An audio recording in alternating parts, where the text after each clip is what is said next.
ngikubizile nje lapha mngani wami ukuthi sizokhuluma ngoba ngiyaye ngithanda ukuthi sikhulume makhona izinto omnye ayizwe ngomunye into. Ngizwe khona into engiyizwe ngo-Agnes ngalezansi. Ngabe usethini u-Agnes? Ukhona la mngani wami into engangitshele yona ngithi ngiyashela nawe ngoba yayingihlupha imfihlo yami uyayazi imfihlo yami engangiyishele nawe. Ngizwa mase ngizwa ngo-Agnes usengitshela yonke into futhi size yanisawuthi lento.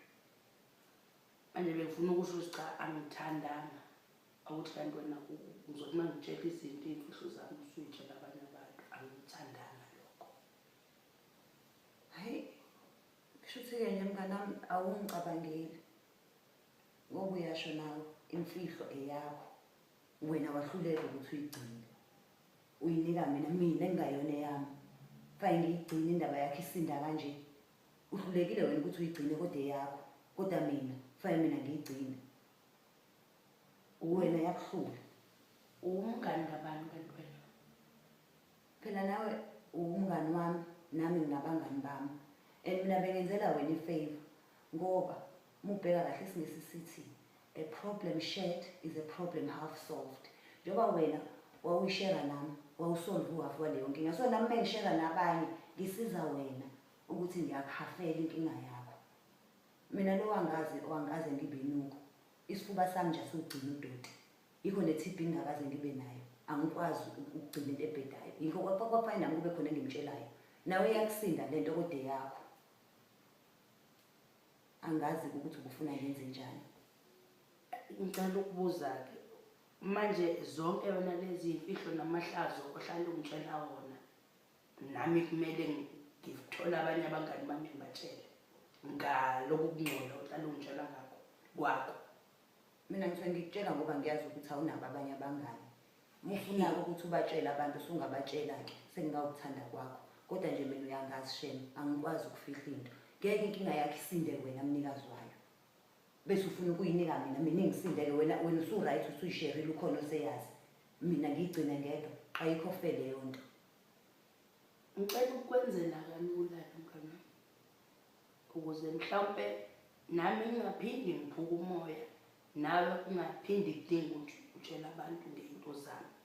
Mina ngumuntu one-secretive kakhulu, angiyithandi into zami ukuthi iphume zaziwe abantu, ngine-privacy mina. Ngiyathanda nje ukuthi into zami mangiyitshela umuntu azifanele ayigcine. Ngicela ukuthi ubungani bethu bungabe busaqhubeka. Hayi sekukuwena-ke lokho ukuthi kungaqhubeka ubungani kodwa nje even in the future fanele wazi ukuthi into yakho mingabe isinda wena mnikazi wayo awuyithathi leyo nto uyinika omunye umuntu ufuna isinde yena. Nami ayikho into ebengizoyenza ngilibona iphutha kule nto engiyenzile. Ngiyenzela ngoba phela iphutha awuliboni mina ngiyalibona. Yikho ngithi ngcono mhlawumbe ngivele ngiyiphilele ngento ngoba la nginabangani akithi mina vele nje ngikhulume nami iy'nkinga zami ngiyibuke esibukweni ngiyikhulume ngedwa iy'nkinga zami ngoba ngathi sizoba nenkinga. Hayi ngcono wenze njalo ngempela-ke.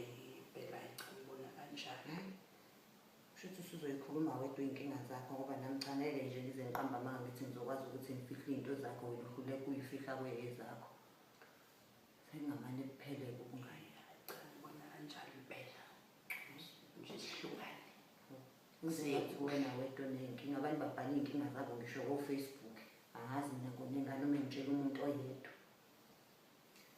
ukuthi yikho ngunika nje imvume yokuthi uqhubeke-ke nalaba abangani bakho mhlawumbe iyona ndlela ebenenza ngayo cha mina secela ukushenxa.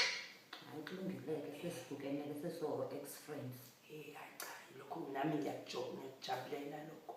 Okay ngicela udelete inamba yami. Ngiyidilitha nami ngicela udelete.